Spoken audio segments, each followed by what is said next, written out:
Olá, meus queridos, tudo bem com vocês?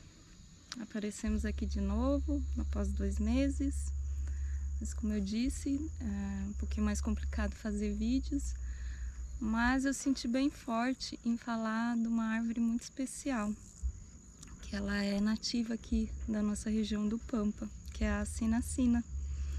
E aí eu convidei o Marcílio, vamos procurar a sinacina na cidade. E ele topou e a gente foi andando de carro até que a gente achou um lugar aqui perto da estrada de ferro, onde a gente achou algumas sinacinas. O que você achou da aventura?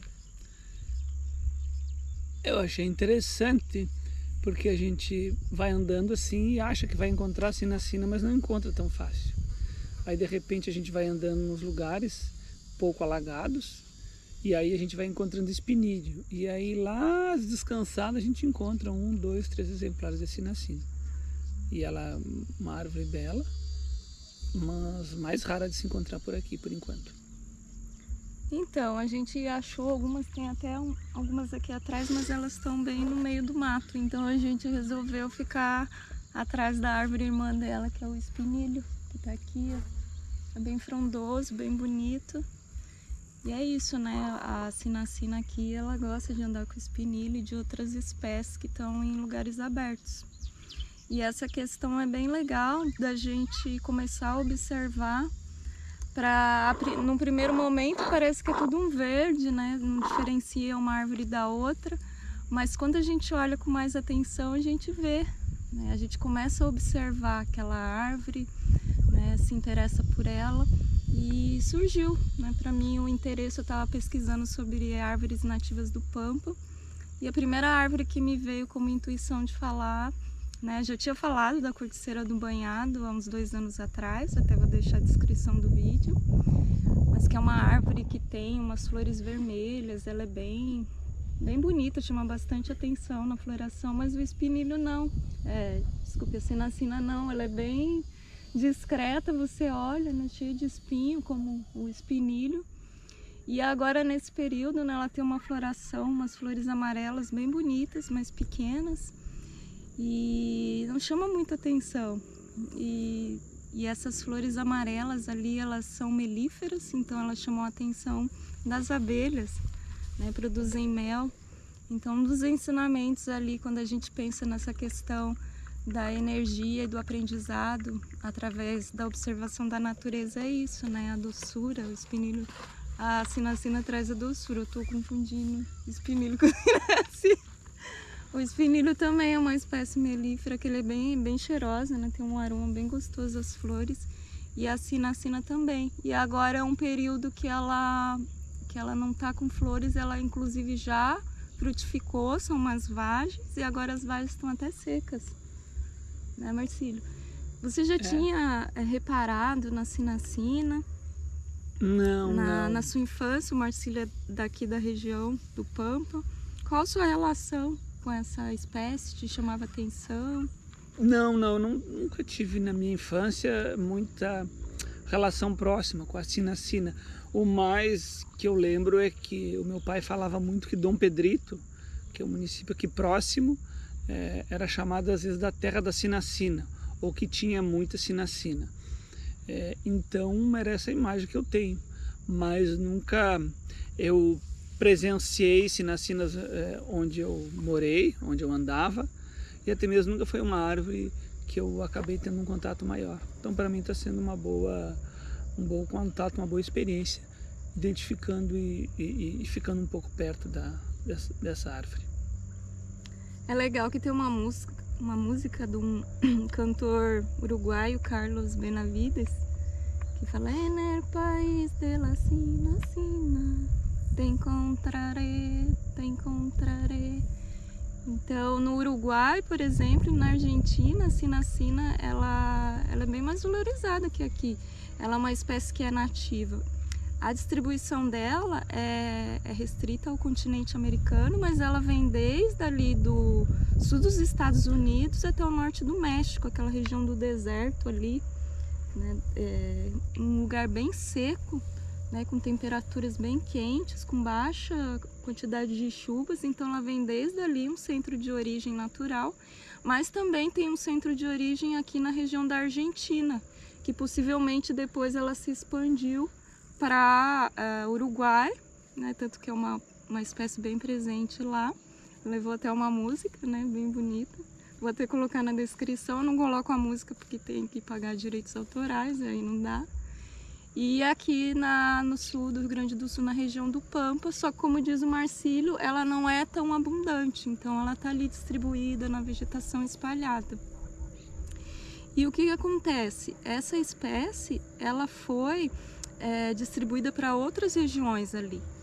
Por exemplo, a gente tem que ela foi levada anos atrás para outros continentes, como ali na Austrália. E ali na Austrália ela é até considerada uma espécie invasora, né? Então, o ser humano, ele pega de forma desordenada, ele leva uma espécie que não é daquela origem, leva para uma outra região, achando que vai fazer uma coisa legal. Às vezes isso ocorre intencionalmente, às vezes acidentalmente, né? Às vezes levam animais, essas coisas nos navios, né? Mas em geral sempre tem a ação humana. E depois a gente chama essa espécie de invasora. Talvez você até está vendo esse vídeo porque você está estudando sobre espécies invasoras. E aí a cinacina ela configura como uma espécie invasora em vários países, como na Austrália, em algumas regiões da África, se eu não me engano. E no Brasil também, na região da Caatinga, ela apresentava uma distribuição restrita em alguns lugares. Só que depois alguns seres humanos levaram ela para outras regiões, ou ela foi naturalmente se expandindo. E aí ela também é considerada uma espécie invasora na região da Caatinga. Então vejam só que essa questão das espécies invasoras, né? Você coloca na planta, no animal, num outro ser que ele é um invasor, mas tem ação humana. Então eu trago isso para falar um pouco da nossa responsabilidade enquanto seres humanos para todo o nosso ambiente, né? A gente tem essa responsabilidade. Lembrando que na natureza, né, tudo tende a um equilíbrio e tem uma razão de ser. Então, na hora que esse equilíbrio, equilíbrio por algum motivo ele é quebrado, né? Então é gerado aí uma nova força motriz para que um novo equilíbrio seja gerado. E nesse processo de um novo equilíbrio seja gerado, a gente tem vários problemas, né? E normalmente essas modificações acabam sendo por modificações antrópicas, né? Modificações humanas mesmo. Então, pensar também, né, isso como o resultado de uma mudança de um equilíbrio que até então se tinha.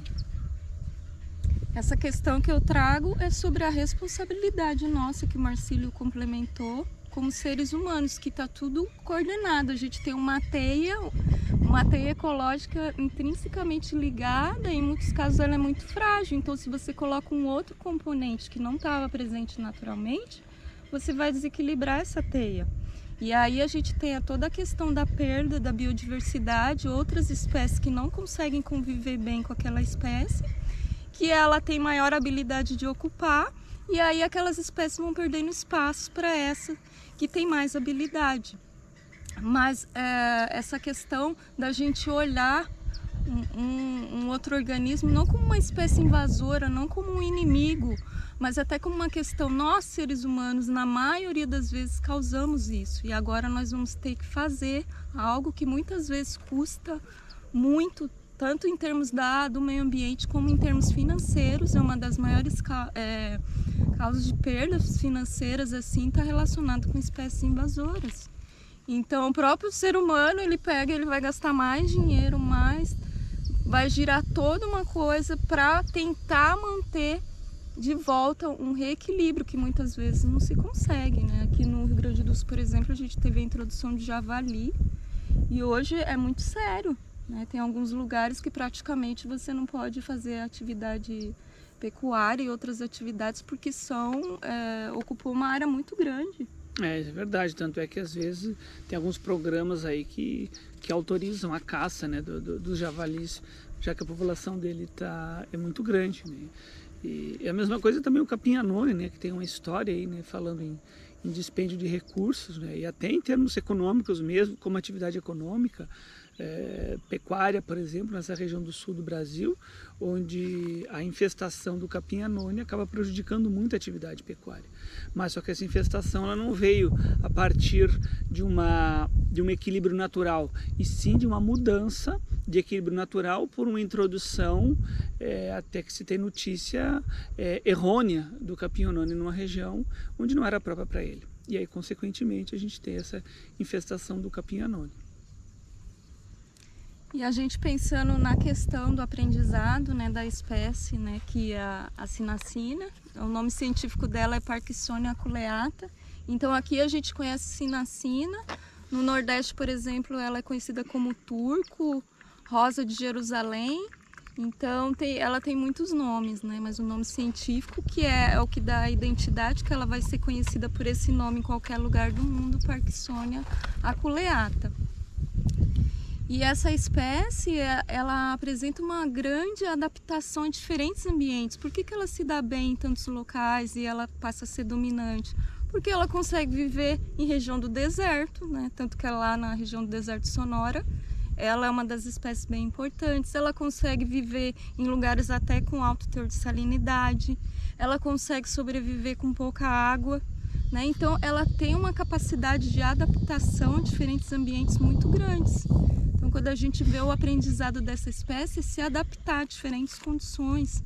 Quantas vezes a gente está numa situação que a gente é muito complicada, é muito difícil, a gente vai, não consigo me adequar àquilo, não consigo me adaptar, né? Então, a natureza mostra que é possível a gente se adaptar. Se adaptar não quer dizer que a gente vai aceitar todas aquelas condições.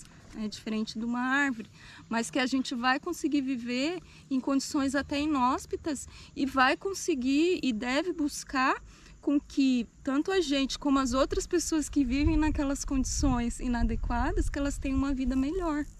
A gente tem falado bastante sobre isso, né? Sobre pessoas que vivem em áreas de risco, né? A gente teve a tragédia em Petrópolis, elas estão ali, elas conseguiram se adaptar àquele lugar, mas não era porque era o ideal para elas, era porque eram as condições socioeconômicas que elas viviam, né? O ser humano tem essa capacidade de adaptação, só que a gente tem mais, porque a gente quer fazer a mudança, não só para a gente, como também para o próximo. É verdade, por isso que... Por que a gente vive em sociedade, né? Por que a gente vive muitos seres, bilhões de seres no planeta, né? Eu entendo que é para a gente aprender a viver em sociedade. Então, a vivência em sociedade, ela pressupõe uma vivência coletiva, onde cada um vai ter a sua individualidade e, ao mesmo tempo, vai também viver em comunidade, vai viver em coletividade. É por isso a gente vive isso na nossa casa, com a nossa família, a gente vive isso no nosso ambiente de trabalho e a gente vive isso no nosso ambiente não só de lazer, também nas nossas relações sociais, mas também dá para pensar nisso numa sociedade, numa cidade, num município, num estado, num país. Então, acho que quanto mais a gente consegue ter essa consciência, creio que a gente consegue desenvolver uma sociedade um pouco melhor para o futuro. Caso contrário, para mim não tem como, a história já mostrou isso, a gente melhorar como sociedade se a gente pensar apenas de uma forma individualista, que é diferente de individualidade. São coisas bem diferentes que a gente não pode confundir. Exatamente. E um outro aspecto bem importante que a sinacina nos traz, como ela foi introduzida não apenas, né, nessa questão da adaptação, ela foi introduzida em outros países. Aí eu comecei a pesquisar o uso dessas plantas por povos tradicionais. E aí eu achei umas coisas bem interessantes. A gente tem que o povo Tobas, um povo nativo da região da Argentina, usava a sinacina, eles faziam banho das folhas para tratar de reumatismo. E aí a gente tem um povo lá do Paquistão, recentemente ela foi introduzida no Paquistão, não sei se século 18 ou 19, e esse povo lá das montanhas, do Karachi e Uttar, da região montanhosa do Paquistão, usa a sinacina para a mesma aplicação, para o reumatismo. Eu não estou fazendo nenhuma apologia para se usar o sinacina para reumatismo. Isso daí ainda estão sendo feitos vários estudos pela ciência, estudando, por exemplo, o potencial tóxico daquelas plantas. E ainda eles estão sendo feitos esses estudos, né? Tem vários que usam a sinacina, estudos para a diabetes, para outras, redução da glicose, mas essas são coisas que ainda estão sendo desenvolvidas. Então, não estou defendendo o uso fitoterápico indiscriminado da planta, mas é muito interessante que um povo da Argentina, um povo nativo que usava sinacina muito antigamente, usava para isso, e um povo mais recentemente de uma região isolada do Paquistão também usa. E também eu vi que, por exemplo, na região do Chad, ali na região da África do Centro, ali, eles usam ela para tratar de diarreia. E ali na região do sul da Índia, que também ela foi introduzida ali em Tamil Nadu, que tem até muitas coisas do campo espiritualista associando a região de Lemur, ali Tamil Nadu, eles usam ela para tratar a disenteria. Então, aplicações similares em lugares tão diferentes, eles não foram lá e olharam no Google, no YouTube, aliás, qual a aplicação disso? São povos tradicionais, né? Então, talvez, eu não sei, talvez essas pessoas que são mais conectadas com o ambiente, elas tenham percepções, talvez não, com certeza, muito mais apuradas do que a gente tem hoje. E isso é uma coisa que a gente está se perdendo, né? Quanta gente, sei lá, vem aqui no meio do mato, fica aqui perto das árvores e fala sobre árvores e gosta de árvores. Então, essa relação dos antigos com as plantas, né? Com as plantas, essa conexão é bem diferente do que a gente tem hoje. Ah, certamente. É só a gente lembrar antigamente, quando não tinha também os modelos matemáticos dos serviços meteorológicos, que simplesmente as pessoas, até por necessidade, tinham que se conectar, por exemplo, com a natureza, com a estação das chuvas, estação das secas, com a quantidade de nuvens, enfim, com o tempo, para poder saber qual o melhor, para poder fazer um prognóstico de, por exemplo, quando é que ela ia poder plantar a sua lavoura para alimentar a sua família, ou fazer alguma viagem, de repente, de carroça ou de a cavalo por meses. Então o pessoal tinha que saber isso. Então era uma questão até de sobrevivência. E a questão com a natureza também, até porque muito antigamente se tinha aí, a utilização basicamente era como fitoterápico, né?